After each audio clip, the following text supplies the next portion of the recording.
नमस्कार, कैसे हैं आप लोग? उम्मीद करते हैं कि आप लोग अच्छे होंगे, स्वस्थ होंगे, अपने-अपने कार्यों में व्यस्त होंगे।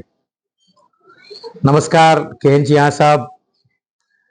उम्मीद करै छी अपने लोकनि स्वस्थ हेबै, प्रसन्न हेबै, खुश हेबै और अपन-अपन कार्य में व्यस्त हेबै।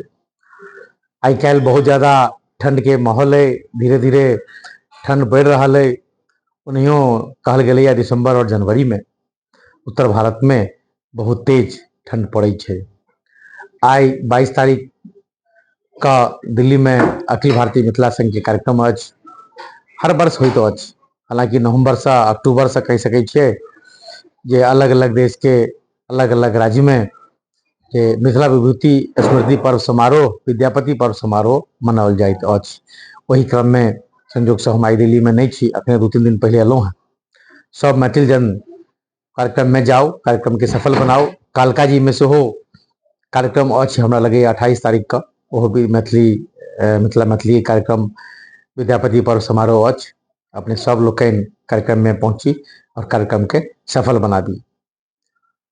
जय मिथिला, जय मैथिली, जय बाबा विद्यापति।